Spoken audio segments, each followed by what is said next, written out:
Bonjour tout le monde. Je suis doctorante en philosophie et je travaille sur un philosophe dont je vais vous parler aujourd'hui, qui s'appelle Farabi.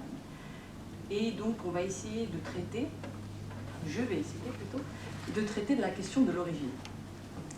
Donc, ma contribution sur la réflexion de l'origine qui nous réunit aujourd'hui s'intitule Fitra, donc un terme arabe que je vais vous expliquer, origine de la nature humaine d'après Farabi. Donc, traiter du concept de Fitra Insaniya nous amènera donc à comprendre quelle est cette nature humaine originaire dont il traite. Mais avant de pouvoir en parler, je voudrais déjà commencer par vous présenter un peu Farabi. Bon, je vais me limiter dans cette présentation pour respecter un peu le temps qui m'est octroyé. Farabi, c'est un philosophe d'expression arabe. Je tiens toujours au terme d'expression arabe puisqu'il n'est pas d'origine arabe, il est d'origine persane, du Xe siècle. Il est unanimement reconnu comme le plus grand exégète d'Aristote, de son époque du moins, puisqu'il va contribuer particulièrement à la compréhension des textes d'Aristote dans le monde arabe. Et ce qui va lui permettre ce qui lui vaudra le surnom de second maître, le premier étant Aristote. Ses écrits sont majoritairement à caractère politique, il traite de la question politique. Autrement dit, Farabi a pour vocation de nous délivrer le modèle de la cité qu'il considère comme étant parfaite. Cette cité, il la nomme la cité vertueuse, Medinat al-Fadila en arabe. En d'autres termes, cette cité au sein de laquelle il sera donné à tout à chacun d'être heureux. Cependant, penser cette cité vertueuse, et donc cette vie heureuse, le conduit nécessairement au préalable à penser la nature humaine. Et c'est de cette manière qu'il débute sa philosophie politique par une réflexion sur l'origine de l'homme qu'il nomme Fitra Insaniya.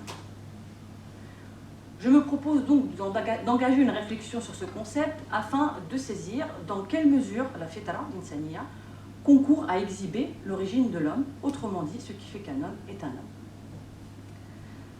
À l'origine, le terme de Fitra est un terme coranique, entendu en tant que conception religieuse naturelle. Coran, sourate 30, verset 30, je cite, « Dresse ton visage vers la religion monothéiste véritable, conformément à la nature innée, Fitra, on retrouve donc notre terme, notre concept, conformément à la nature innée, Fitra, de Dieu selon laquelle il a créé les hommes. » Fin de citation. Il s'agit donc là d'un concept majeur en islam, puisqu'il vise à justifier d'une connaissance innée en l'homme, celle du monothéisme. Il n'existe qu'un seul et unique Dieu. Farabi connaît parfaitement bien cet usage de la Fitra en islam, mais il va l'employer à nouveau frais, pour lui donner une toute autre orientation. Pourquoi Farabi connaît ce terme? C'est parce qu'au Xe siècle, à Bagdad, tout en pratiquant la philosophie, il côtoie des théologiens. Et le discours théologique et le discours philosophique se rencontrent. Dans le désaccord, mais se rencontrent. Donc, il a connaissance de ce terme et il sait quel sens il recouvre en islam. Donc, lui, il va l'employer à nouveau frais et il va entendre la Fitra Insaniya, la nature humaine originaire, en tant que connaissance innée.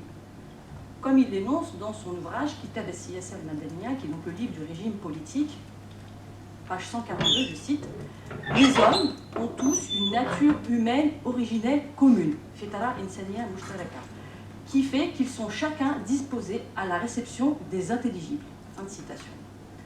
Alors, les intelligibles, c'est quoi? Ce sont des principes premiers, communs à tous les hommes, dont nul ne peut donc être dépourvu. Il est donc question d'un critère de la connaissance indissociable de la venue à l'être, tel que Farabi le formule aussi dans son ouvrage Kitab Tahsil al-Sa'adat, le livre de l'accession à la félicité, au bonheur, page 17, je cite, « Cette connaissance est possédée en partie par l'homme dès le départ, sans qu'il en soit conscient et sans qu'il se soit rendu compte de la manière dont il l'a acquise ni d'où elle vient. C'est là la connaissance primitive. Le reste est acquis par la méditation, la recherche, le raisonnement, l'instruction et l'étude. » Fin de citation. Donc, que peut-on tirer de ces formulations? Il y a une primauté ontologique, donc du point de vue de l'être, qui est donnée à la Fitra en tant que réservoir inné de la connaissance, évident par soi, puisque donné par nature. indiquant un mode de la connaissance, ou plus précisément de la préconnaissance, propre au don, puisque déposé dans l'âme. Elle est un marqueur essentiel, puisqu'elle nous signifie un état premier qui se veut authentiquement humain. Elle met en évidence un critère de l'être permettant d'affirmer une origine humaine certaine, autrement dit, ce qu'est l'homme au commencement, au stade donc le plus antérieur chronologiquement, mais également ontologiquement. Donc pour pouvoir répondre à notre première question de départ, dans quelle mesure la Fetara concourt à exhiber l'origine de l'homme, nous pouvons donc maintenant avancer que cette connaissance primitive fonde une nature première, propre à l'homme et qui le différencie de l'animal. Grâce à elle, Farabi élabore donc une définition essentielle de l'homme. La Fetara devient une caractéristique incontournable de l'être, un attribut commun à tous les hommes. Cet usage de la Fetara vise à situer l'homme au degré le plus bas du développement de la connaissance, de la cognition. Effectivement, puisqu'à ce niveau-là, l'homme ne construit aucune connaissance par le raisonnement, il use uniquement de l'expérience. Je vais essayer d'être un peu plus clair sur cette question de l'expérience. Autrement dit, au sein de ce réservoir inné se trouvent des connaissances naturelles, mais dont l'homme se remémore par l'expérience tout au long de son parcours de vie. Régulièrement, en l'homme, surgiraient des éléments de préconnaissance dont la cause reste inconnue. Autrement dit, pour autant que ces notions demeurent naturellement présentes en l'homme, elles nécessitent du moins une mise en œuvre. Cette mise en œuvre se résume tout d'abord par une prise de conscience objective de leur existence. L'homme doit pouvoir distinguer chacune de ces notions. Alors on peut établir là, pour les lecteurs de Platon, on peut établir là un parallèle avec la réminiscence platonicienne. Platon, dans le dialogue Le Ménon, nous dit il existe en chaque homme, enfoui en chaque homme, des connaissances qui nécessitent d'être actualisées afin que le propriétaire puisse savoir qu'il sait. Cependant, ces notions premières ne lui viennent pas d'un seul coup, ne viennent pas en une seule fois. Il les redécouvre, et j'insiste bien, redécouvre au fur et à mesure de sa réflexion et de l'examen qu'il mène au cours de son cheminement. Ce processus est donc soumis à une certaine répétition. Les principes premiers qui composent la Fetara correspondent à une structure qui va servir de guide à l'homme. À partir de cette structure, il va user d'une méthode déductive, c'est-à-dire une mise en ordre de ce qu'il sait naturellement pour en tirer ce que Farabi appellera des principes seconds. Ces principes seconds incarnent la face véritable de la connaissance, celle dont l'homme est acteur et donc maître. Le développement, l'accroissement de cette nature donnée se veut donc totalement soumis à l'implication de l'homme. C'est uniquement moyennant une participation volontaire que le prétendant au savoir ultime, et donc au bonheur, pourra atteindre son objectif. Or, Farabi poursuit l'élaboration de sa position en introduisant un second concept, celui de Fetar. Fetar qui est tout simplement le pluriel de Fetara. Et pour ce faire, il nous dit, dans le livre du régime politique, Kitab el-Siyasa al-Madaniya, page 142-143, je cite un passage un petit peu long, donc je vais y aller tout doucement. Puis, ensuite de cela, donc de la Fetara, de ce que je viens de vous dire, les hommes vont se diversifier, se différencier les uns des autres sous l'effet de certaines causes, de sorte que des naturels, donc des Fetar, leur adviennent, qui caractérisent en propre chacun d'eux et chaque classe d'hommes. Certains d'entre eux étant disposés à la réception de certains autres intelligibles qui ne sont pas communs, mais propres. Ils tendent, grâce à ces intelligibles propres, vers certains genres d'activités, tandis que tel autre sera disposé à la réception de tel autre intelligible, apte à être mis en œuvre dans tel autre genre d'activité. Et cela, sans partager avec son congénère rien qui ne lui ait été affecté en propre. Fin de citation. Qu'est-ce que nous dit Farabi dans cet extrait ? Eh bien, cet extrait nous permet d'introduire un principe de spécificité. Si la Fetara correspond à une nature humaine originaire commune, les Fetar, elles, rendent compte de l'existence de principes imprimés uniquement dans les âmes d'une classe d'hommes particuliers, puisque destinés à une activité particulière. Il existe donc des Fetar permettant de poser une distinction entre les différentes classes d'hommes. Une analogie permettra de mieux comprendre ce que vise Farabi. Notre philosophe conçoit la cité vertueuse, la cité parfaite, comme un corps au sein duquel chaque organe et donc chaque classe d'hommes occupe une fonction. Mais cette fonction ne peut être occupée que par ceux qui ont reçu une fétale, les prédisposant à cette fonction. Cela étant dit, je souhaiterais résumer mon propos en 2 points. Premier point, la fétala, comme nous l'avons vu, nous offre les modalités de saisie de l'origine de l'homme. Elle permet de nommer l'état dans lequel se trouve tout homme lors de sa venue au monde. Or, et c'est là mon second point, au cœur de cette origine commune se dégage, par le concept de féta, un principe de discrimination. Cependant, cette discrimination apparaît comme une condition nécessaire, puisqu'elle permet de penser un modèle politique, et c'est bien là l'intention de Farabi. Il existe un socle commun, rassemblant la nature humaine, mais cette détermination primitive de l'homme ne suffit pas à construire un modèle politique. Attaché à penser l'organisation de la cité, Farabi apporte une certaine épaisseur, autrement dit une certaine complexité, si l'on veut, à l'idée de l'origine initialement envisagée. Il y a plusieurs niveaux d'excellence, plusieurs fétas. Dans le naturel propre aux hommes, fétara, la politique permet le déploiement de ces différents niveaux d'excellence. Pour essayer de conclure, je souhaiterais revenir et recentrer sur notre question de départ, qui est celle de l'origine. Donc, tout cela étant dit, que faut-il comprendre donc de l'origine selon Farabi? Eh bien, la fétala se montre non suffisante à incarner ce pourquoi l'homme est dans le monde. La fétala, la perfection, c'est le but de l'existence humaine. Or, celle-ci n'est pas contenue en l'être originel. La conception de l'origine selon Farabi se dévoile comme déficiente, autrement dit, trop pauvre à incarner la perfection. La fétala nous renseigne certes sur l'origine de l'homme, mais surtout et d'abord sur ce qu'il manque à l'homme. Cette position, on la retrouve au paragraphe 94 d'un autre ouvrage de Farabi, Le spécilège politique, je cite, « Les principes qui sont dans l'homme et dans le monde ne sont pas suffisants pour que l'homme en vienne par eux à la perfection. » Fin de citation. Ce constat donc n'est pas sans conséquence sur la manière d'envisager l'origine. Elle se dévoile donc, comme je disais, insuffisante. Et donc l'homme vient au monde incomplet. Et ce qui lui reste à réaliser se dévoile comme supérieur à ce qu'il est au commencement. Cette perfection se conçoit en tant que surnaturelle, puisque se situant à un niveau supérieur de la nature humaine. L'homme doit par la volonté se soustraire, s'extraire de cet état premier, afin d'assurer son accès à la pleine réalisation de son devenir. Loin d'être une conception négative, on pourrait dire, c'est une drôle de manière d'envisager les choses, mais loin d'être une conception négative, bien au contraire, l'origine ainsi envisagée nous conduit à concevoir l'aboutissement de la vie humaine comme hautement désirable. Je vous remercie.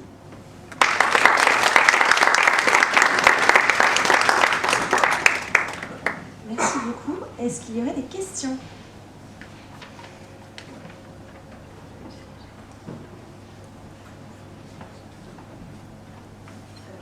Est-ce qu'il dit clairement ce qu'il met dans... J'arriverai pas à dire le terme... Fétala ? Oui. Est-ce qu'il cite clairement ce qu'il définit comme les bases ? Alors les bases, c'est les intelligibles premiers. Donc, bon, c'est les notions premières. Alors la question de la notion première, qu'est-ce qu'une notion première ?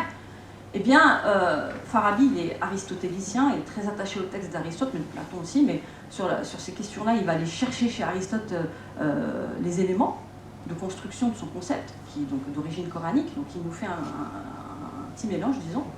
Et l'idée, c'est de comprendre que ces notions premières, chez Aristote, il les développe, et il développe par exemple l'idée du principe de non-contradiction. Alors, Aristote, il ne parle pas de principe de non-contradiction, mais il développe ce qui par la suite deviendra le principe de non-contradiction. Il est impossible d'attribuer une qualité, une propriété à une chose, et le contraire de cette propriété. Alors, un enfant ne pourra, vous lui présenter un objet, vous lui dites est-ce qu'il est petit ou il est grand, il saura vous dire s'il est soit petit, soit grand. Il ne peut pas être et petit et grand.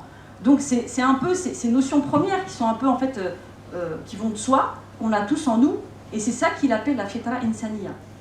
C'est tout simplement ces éléments de connaissance qu'on a tous dès le début. Et elles sont tellement ancrées en nous qu'on ne sait même pas qu'on les sait.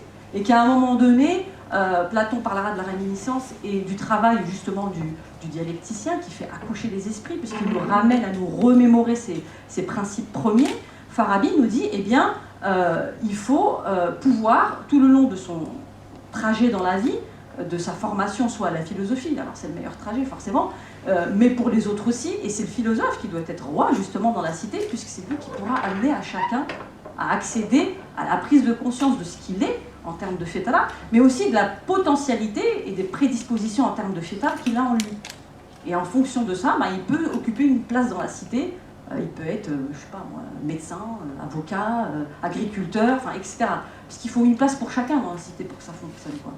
Et donc on part de cette idée de fetara. Voilà, je ne sais pas si j'ai répondu à la question, j'ai essayé d'être la plus complète possible. Il dit qu'on n'aurait pas tous les mêmes ou que c'est l'entraînement dans... On a tous la même fetara, on part tous du même point. On a tous en nous, dans cette salle, l'idée du principe de non-contradiction. Enfin, je veux dire, personne ne pourra dire que la chaise est rouge et bleue, enfin, c'est les daltoniens, mais bon, ça c'est une autre question. Mais je veux dire, il y a des évidences, quoi. On vient tous au monde avec ce réservoir inné, j'appelle ça un réservoir inné, enfin c'est pas moi, mais je reprends le terme de Philippe Ballard, réservoir inné de la connaissance, on sait tous ces choses-là. Après, chacun va avoir une fetara différente. Les gens aujourd'hui, alors quand on enseigne par exemple, on parle de vocation, j'ai vocation à l'enseignement, peut-être que le terme de vocation, il faut y voir une certaine fetara. On a cette fibre pédagogique, etc. Donc il y a différentes activités dans la société qui peut-être au départ appellent à une certaine fetara pour pouvoir être exercées. Est-ce qu'il y aurait d'autres questions ?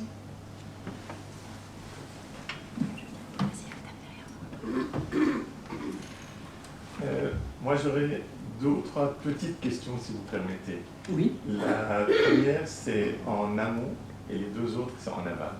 Ma première question, est-ce qu'il y aurait un lien direct entre la pensée de Al-Farabi et la pensée de Platon? Parce que le titre du livre, déjà, de Al-Farabi, Al-Madina Al-Fadila, La République. La République, oui, qui est traduite en arabe parfois par Al-Jumhuriya et parfois par Al-Madina Al-Fadila. Exactement, oui. Donc, est-ce qu'il y a une filiation entre Al-Farabi et Platon, d'une part? Maintenant, en aval, est-ce qu'un autre philosophe qui a traduit et commenté Aristote, Averroès, est-ce qu'il est dans la lignée de Al-Farabi ou bien il s'oppose à la pensée de Al-Farabi? Parce que c'est le grand commentateur d'Aristote, par qui on a connu Aristote en fait en Occident.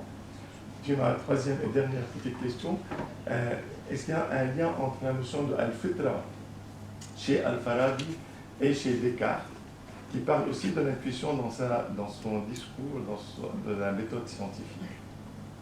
Alors, pour la première question, alors je vais essayer de répondre aux questions, même si je ne suis pas spécialiste d'Averroès, par exemple, mais je vais essayer. Mais en tout cas, pour la première question, oui, il y a, si vous voulez, il y a cette tradition néo-platonicienne qui est en fait une conciliation entre Platon et Aristote, dans laquelle, au sein de laquelle Farabi va recevoir son enseignement à Bagdad. Donc, il n'est pas question de les opposer, mais de les concilier. Donc, lui, il va aller chercher chez Aristote une base métaphysique et une base logique chez Aristote. Et sur l'aspect politique, il est... Léo Strauss le dit très bien, il est entièrement platonicien. Effectivement, l'idée du philosophe roi, parce que dans la cité vertueuse, comme je disais tout à l'heure, c'est qui est roi de la cité? Forcément, c'est le philosophe. Donc, bon. Et ça, c'est platonicien. Même cette question des fêtards, on peut y voir un petit peu une espèce de division du travail, un principe très moderne, contemporain, mais c'est ça, et on le retrouve chez Platon aussi. Donc, effectivement, il y a quelque chose de complètement superposable entre Farabi et Platon sur l'aspect politique. Mais je dis, Farabi il est vraiment ancré dans une philosophie politique. Il parle de métaphysique, d'ontologie, mais ce qu'il vise, c'est vraiment comment est-ce qu'on construit cette cité vertueuse. Après, en ce qui concerne Averroès, je ne pourrais pas trop vous répondre. Je sais que Avicenne est vraiment dans la lignée, parce qu'il parle de fetara, et qu'il est très lecteur de Farabi, et qu'on y voit beaucoup de points de convergence. Averroès, je ne pourrais pas vous dire. En toute honnêteté, en tout cas, en l'état actuel de mes connaissances, je ne pourrais pas vous le dire. Et la troisième question, c'était Descartes. Oui, alors je pense que cette question d'intuition, d'évidence, de choses qui vont par soi, oui, il y a quelque chose qui est effectivement commun, pas qu'à Farabi, mais depuis Aristote, c'est quand même le premier à nous dire, si vous voulez fonder une connaissance, un raisonnement, une réflexion, il faut toujours partir de ce qui est le plus connu pour aller vers le moins connu. Et donc, il y a toujours ce socle commun d'une connaissance connue, évidente, allant de soi, en fait, et naturelle. Donc, oui, on peut faire effectivement un lien. Voilà. Merci. J'ai répondu du mieux que je pouvais. Absolument. Merci beaucoup. C'est plutôt un commentaire qu'une question, mais est-ce qu'on n'a pas... Ce concept me donne une impression, alors c'est peut-être ce que j'ai perçu et c'est peut-être faux, de prédéterminisme, c'est-à-dire est-ce qu'on n'est pas dans une sorte de concept qui va fonder une espèce de désespoir ontologique et c'est très pessimiste. Et peut-être je suis influencée par la présentation de M. Lecor. Bah, c'est pour ça que je dis à la fin de ma présentation, il ne faut pas être pessimiste. Alors, prédéterminisme, alors il faut faire attention parce que cette question du déterminisme, du prédéterminisme, on peut formuler les choses ainsi, mais je veux dire par rapport à Farabi, il faut faire attention parce que lui, il côtoie des théologiens. Et les théologiens, bon, c'est ces lecteurs de la révélation du Coran qui dit que tout est déterminé par Dieu, donc bon, faut faire un peu attention. Mais il y a une prédisposition. Lui, il parle d'istiadad, prédisposition. On est prédisposé à quelque chose. Mais il n'y a pas de fatalité. Il faut bien au contraire se dire que par... il y a toute une vie. Il y a toute une vie, il y a une perfection à la fin. Après, à chacun sa perfection. Hein, la perfection du philosophe, encore une fois, je ne suis pas là à faire la promotion des philosophes, mais la perfection du philosophe sert de lumière à toute la cité, mais il est donné à tout à chacun d'arriver à la sienne, quoi. Donc moi je préfère voir ça plutôt d'un point de vue optimiste que pessimiste, mais attention au terme de prédéterminisme, je dirais plutôt prédisposition. Voilà. On revient souvent au verset coranique pour le terme de fitra. Oui. Et le Coran, donc, il nous parvient de Dieu via le prophète. Donc Mohamed, il parlait justement en langue arabe. Et est-ce que le terme fitra était un terme arabe qui prédatait le prophète? Et si oui, comment est-ce que le terme aurait évolué à ce moment-là? Est-ce qu'il existait avant la révélation coranique? Oui. Il y a une très bonne étude de Geneviève Gobillot qui a justement posé la question de la fitra. Elle existerait dans des textes. Alors le problème qui se pose, c'est que je ne suis pas non plus spécialiste de la question, mais il y a eu beaucoup de textes qui ont été détruits au moment où l'islam est arrivé. On a voulu un peu faire table rase. Il y a des textes comme ça qui malheureusement ont disparu. Mais du peu de littérature qui nous reste, il y a une étymologie du mot qui pourrait se rattacher à la notion de fitra, qui serait plus d'ordre biologique, de constitution originelle du corps. Vous voyez, mais ça reste assez peu documenté. Il n'y a pas vraiment de source. Mais c'est avec le Coran qu'il va y avoir le terme de fitra qui va devenir très... mais il existerait quelque chose de la fitra avant l'islam. Mais c'est, encore une fois, on manque de textes, de sources textuelles pour pouvoir étayer. Elle le fait plutôt bien, mais elle essaye d'aller chercher des choses.